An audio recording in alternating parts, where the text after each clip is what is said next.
Sì, siamo proprio nel 1973. I Pink Floyd pubblicano The Dark Side of the Moon, gli accordi di Parigi mettono fine alla guerra in Vietnam, Cooper effettua la prima telefonata con un telefono portatile e BMW, a 50 anni dalla prima motocicletta, produce l'esemplare numero 500.000, ma soprattutto arriva il nuovo modello molto atteso, lei, l'R90S. Una moto fortemente richiesta dal pubblico teutonico per contrastare le prestazioni delle moto arrivate dall'Oriente come Kawasaki, ma anche l'italianissima Laverda. Una moto che ai suoi esordi, dopo le prove a Nordschleife, risultava essere una moto estremamente duttile, elastica e competitiva. Il basamento rimane uguale a quello delle altre sorelle. I carburatori Bing lasciano lo spazio ai più prestazionali dell'orto, vengono maggiorati i pistoni, la cilindrata passa a 900 cm3 con una potenza di 67 cavalli erogata a 7000 giri al minuto. L'impianto frenante viene potenziato con un doppio freno a disco con pinze flottanti comandato da un meccanismo semi-idraulico. Per la prima volta di serie un cambio a 5 marce. La nuova strumentazione Motometer vede il contagiri separato dal tachimetro.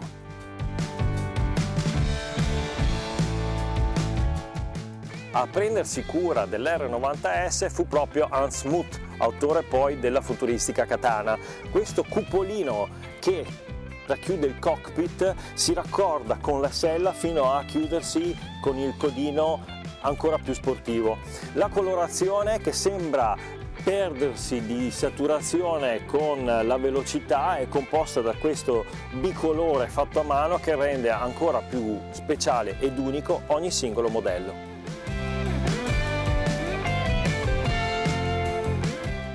Ma ora che vi ho presentato la protagonista di oggi, venite con me, voglio farvi conoscere una persona davvero speciale.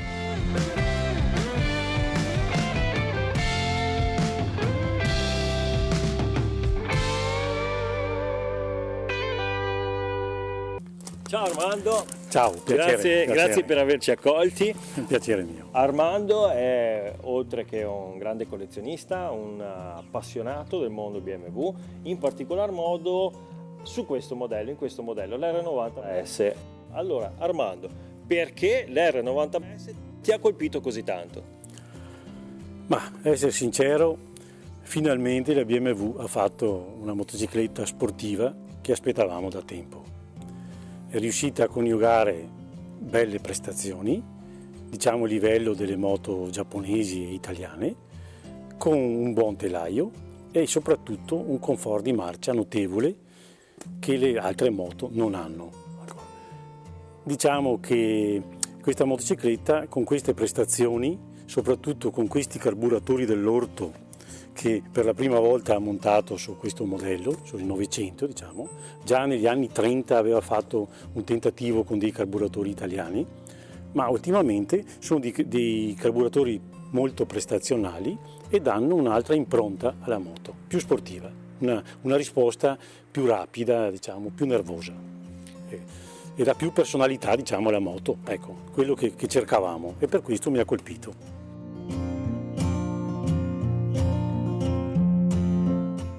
Si lavorava molto sulle gomme che la Metzeler preparava apposta con un collaudatore che era Helmut Dehne, che era correva anche con questa motocicletta, e quindi pneumatici ad hoc, gli scarichi leggermente più aperti con un sound diciamo un po' più rumoroso, ecco. E poi le sospensioni venivano un po' indurite per i curvoni alta velocità, ammortizzatori e sospensioni resi un po' più rigidi, in modo che la moto fosse più ferma.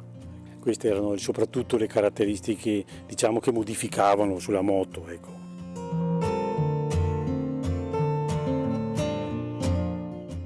Il prezzo era molto importante e c'era gente che non mangiava pur di comprarla. Sì. C'era gente che faceva degli sforzi notevoli, vendeva quello che aveva perché diceva volevo raggiungere quella moto che era il massimo in quel periodo. soprattutto per diciamo, lo studio aerodinamico che hanno fatto, il cupolino, ecco, che permetteva di avere una protezione notevole e viaggiare in autostrada a alte velocità senza stancarsi.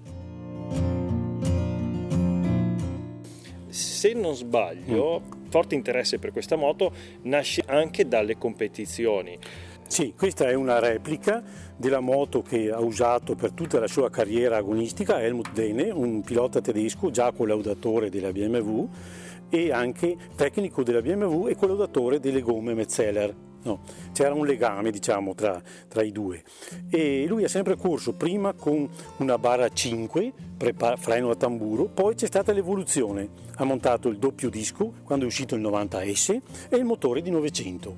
Con questa moto è arrivato, ha vinto il Tourist Trophy, che poi è stato penalizzato per un regolamento strano, diciamo, e è arrivato terzo alle Mans, alle 24 ore, dietro alle 4 cilindri giapponesi.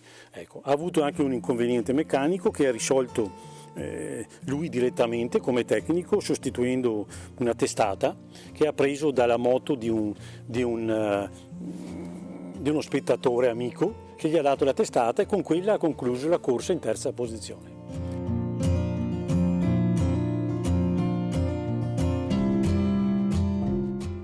Quindi, incredibile, ecco. Anche perché, se non sbaglio, questa moto ha fatto il record al TT con una media di 160 km/h, che al tempo era 100 miglia orarie, sì, 100 esatto. miglia orarie, sì. E ha vinto anche le gare del campionato americano Superbike AMA, se non sbaglio. Sì. E diciamo che era una categoria particolare, perché per guidare queste moto bisogna avere una passione particolare per il marchio, altrimenti prendi delle cose diverse, prendi delle cose giapponesi, delle cose italiane che nascono già alla corsa. Queste bisogna adattarsele e godersele, diciamo, ecco, costruirsele su misura.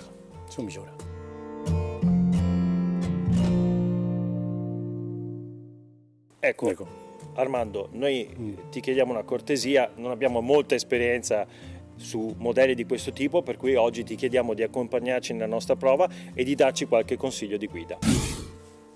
Perché la domanda non è fatta a caso. Armando, in moto ci va sul serio?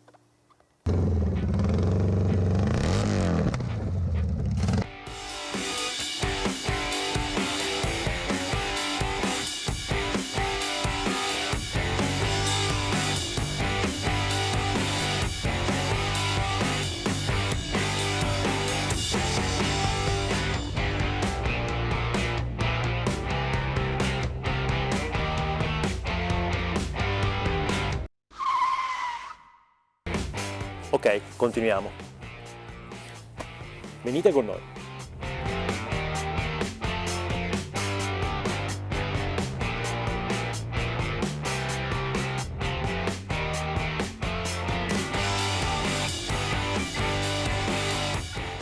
Non mi sembra vero, finalmente in sella all'R90S. Non è solo una moto, è una vera macchina del tempo. Posso rivivere le stesse emozioni di un motociclista degli anni 70. È considerata una delle prime superbike, ma si presenta come una sport tourer ben bilanciata anche con le valigie laterali.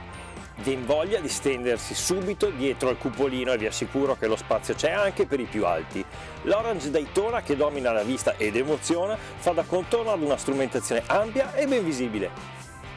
Ci si deve ricordare della presenza dei carburatori quando si usano cambio e freno posteriore, che tra l'altro risultano intuitivi e facili da usare. Cosa diversa per il freno anteriore, che richiede una certa energia e la sua precisione non è molto marcata. Il motore non ti stacca di certo le braccia dal manubrio, ma ti accende un sorriso quando si superano i 4000 giri e senti che la potenza è perfettamente proporzionata alla ciclistica. Ma ora lasciamo la parola a Armando. Bene, vorrei ringraziare Armando che ci ha accompagnato in giro per i Cori Berrici, fantastici, un sacco di curve, un panorama mozzafiato. Ma Armando, di la verità, come sono andato in moto? Non male, devi essere più fluido, usarla più dolcemente. La moto deve essere guidata non in maniera brutale, deve essere accarezzata, devi accarezzare le curve, dipingerle, questo devi. Vorrei ringraziarti anche per i consigli sul controllo dell'ammortizzatore di sterzo. Con questi tornanti molto stretti lo disinserisci completamente, in modo che la moto è molto più dolce in curva. Nei rettilini o nei curvoni più veloci metti uno o due a seconda, prima e seconda attacco, in modo che la moto, lo sterzo si indurisce un po', insomma ondeggia meno. Allora c'è una cosa da dire. Allora, sono rimasto molto sorpreso da questa moto. Prima di tutto la posizione di guida in cui il corpo, il busto è leggermente improntato sull'anteriore, ma le gambe hanno un'inclinazione molto turistica, quindi è molto confortevole, molto spaziosa. Il manubrio è un po' stretto, da vera sportiva. Ma una persona quali tipo di controlli dovrebbe fare prima di acquistare una moto del genere? Ma non ci sono molti controlli perché la moto è molto semplice. Sentire il battito del motore, se il motore è silenzioso, controllare l'olio, vedere l'usura dei freni e vedere che la moto non sia stata incidentata. Semplicemente queste cose, ecco, appunto un bel giro di prova e sentire se è la moto che fa per te, diciamo. Lo senti subito.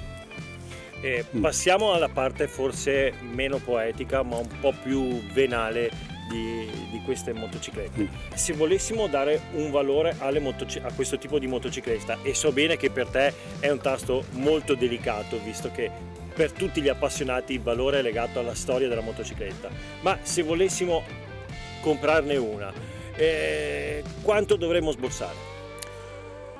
Non è molto semplice trovarle perché tutti gli appassionati le tengono strette. Se c'è qualche amico che la vende, senza speculare su niente, in amicizia si può partire da un minimo di 9 a un massimo di 13.000. Ecco, quindi non credo oltre, altrimenti è una speculazione, perché è una motocicletta che li vale tutti, ma ne hanno fatte abbastanza, ce n'è un numero sufficiente in giro ancora. Quindi, non ti nego che dopo averla provata la prima tentazione è quella di riempire le valigie e partire in direzione Monaco con un altro spirito. Con un altro spirito. Ecco, questa è la motivazione di questa moto, è un po' rallentare un po' le cose. Ecco, andiamo a Monaco, ci prendiamo il tempo che serve. Che comunque non è poi così tanto, perché effettivamente la moto è comunque prestazionale, i suoi cavalli ce li ha e l'erogazione si sente ed è veramente piacevole. Un giovane che volesse acquistare una moto del genere, nel momento in cui si trova a guidarla, a che cosa deve fare più attenzione rispetto alle moto moderne? Ai freni soprattutto, alla frenata, cioè i dispositivi di sicurezza, perché effettivamente andavano bene per 30-40 anni fa.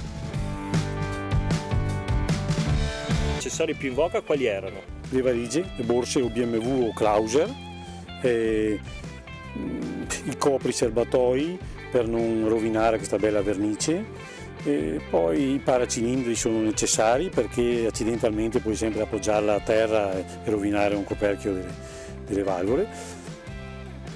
Altro non c'era, diciamo, ecco. Grazie, un bel pieno e via. Grazie Armando per averci accompagnato in questa avventura, grazie per tutti i tuoi consigli e per la tua esperienza che ci hai messo a disposizione. Speriamo di averti ancora con noi per un'altra prova. Con piacere. Grazie. A te.